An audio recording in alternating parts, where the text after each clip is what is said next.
Welcome to another episode of What the Hell Is That, which is now being called They Might Be Gems. I know there was some confusion about what we're gonna name the show, because again, what the hell is that? Sounds like something you would say to your doctor, not really a show about grabbing some games that look kinda cool off the Nintendo eShop.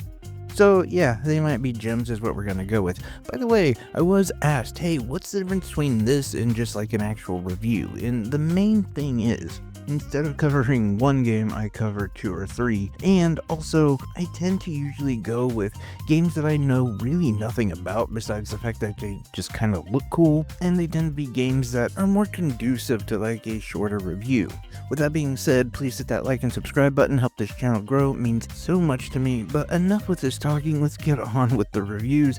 And the first one is a game called Spray Paint Simulator, which I am a sucker for simulator type games. And honestly, I know that a number of them are sort of shovelware. Like, you really have to be careful with your simulator games. So many of them are misses. But when you do get a hit, it just feels right. And I gotta be honest, for me, Spray Paint Simulator was a hit. I actually found it to be more enjoyable than like Power Wash Simulator. And I know many people found that game to be cathartic and just sort of relaxing. And honestly, that was the same vibe I had with Spray Paint Simulator. It's the type of game that, you could throw some headphones on, listen to a podcast, listen to music or whatever, while you're taking jobs as a spray painter. You paint all sorts of different things, anything from like a tour van to a museum. There's honestly a ton of content in this game. And I think one of the more fun aspects of the game is the fact that as you continue, they get a little bit more, I'm not gonna say difficult, but a little more complex. Like, there's more prep work you have to do. And what that entails is basically getting tape and paper. So you're gonna be masking or covering up certain areas so that when you're spray painting, you're not spray painting stuff that you're not supposed to.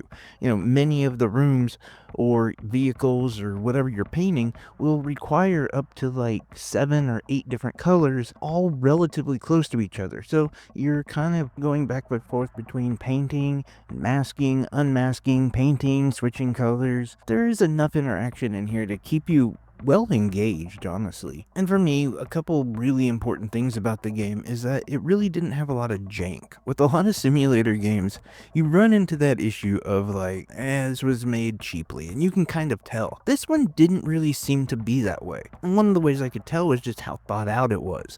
Meaning, there was so much more than just picking up a spray paint gun and going to town. Like I said before, there was the masking aspect, not to mention that there's a lot of other equipment that you need to buy sometimes to finish the job. Things like scaffolding or a battery replacement for your gun. Also, different types of paint, of course, that's, kind of spot on. But then they go even into like different nozzles and upgrades like that for your spray paint gun, which I think is kind of cool. And it does actually build upon the fact that this was at least somewhat well thought out. Like, there was some effort put into this game. And even the way that it controls, the way you're able to move your character, the things that were interactive in the environment, all of this stuff at least points to the direction that they were really trying to make a competent game. And I would say they did. I know so many of these games are asset flips and there's a lot of shortcuts that get taken. I know that all of that exists in these type of games, and I'm not saying that this one doesn't have any of those. I'm really not sure about the developing team or anything behind it.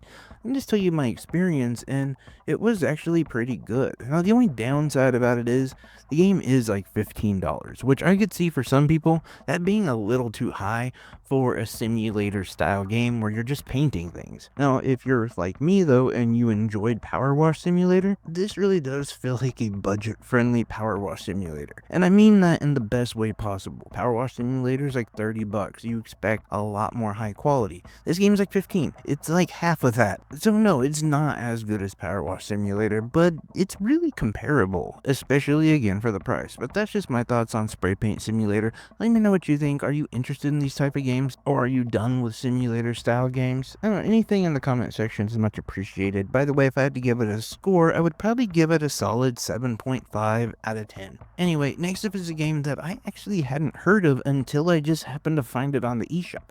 And I figured this was going to be a game that I would really vibe with. It is a game called Anomaly Collapse. Now, this is a roguelike turn-based RPG where you build your team up as you go. You will have this overview map where you can decide where your character wants to go first. And there'll be a few different events that you can choose from.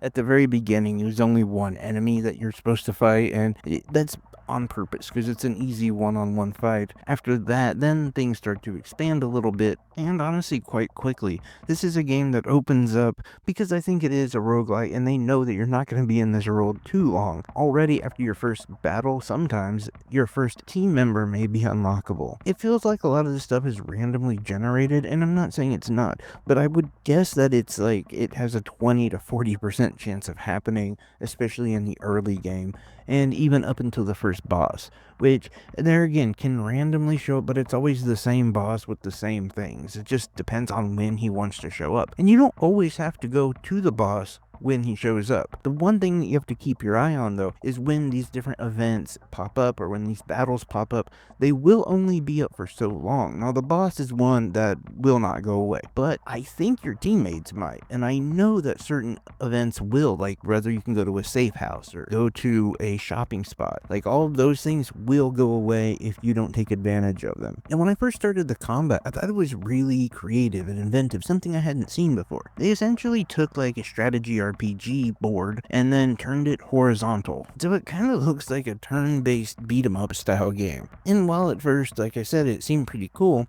it quickly kind of became limiting. Like, you can move your characters a total of like 5 different squares. Like, there's one in the center, one to the back, one further back, and then one right in front of you, and then the furthest. And really, it limits on how much you can move. You really don't move that much in the game.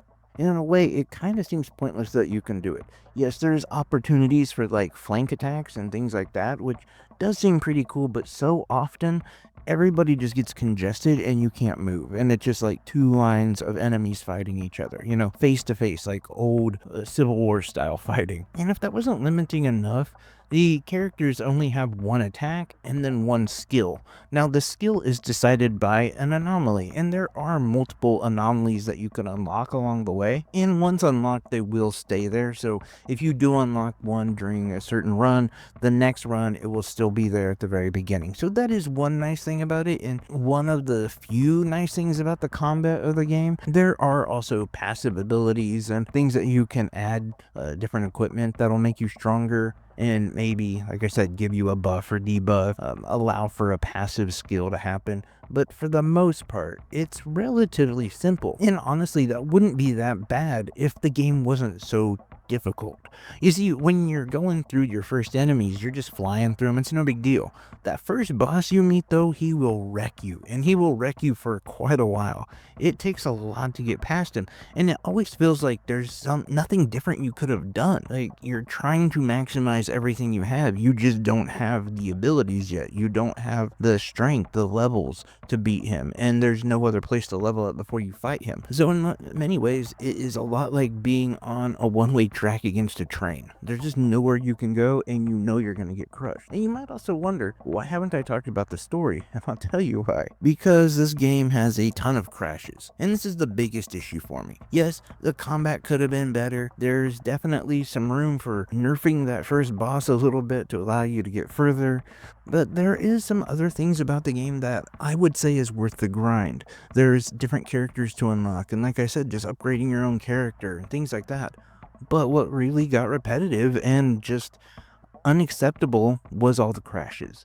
There would be certain things like interacting with a robot, which is something you were supposed to do in the game on a certain event, and every time you do it, it just crashes the game. There's an interesting mechanic where if there's like a rock laying on the ground, you can actually use your skills or your AP to pick it up and throw it at the enemy. Well, sometimes picking up that rock will crash the game. Sometimes switching out characters will crash the game. Like, there is a number of things that will cause this game to crash. I don't know if it's just like a Switch 2 problem or if it's a problem universally. It does seem that I'm noticing these problems a lot more with Switch 2 ports of games or Switch 2 versions of games where they don't run well. But I don't know, I can't say for sure because I don't have a Switch 1 and I haven't talked to anybody who's played this game on the Switch 1, so I don't know if it crashes like it does on the Switch 2. My advice though would be not to spend your money on it because this game is also $20.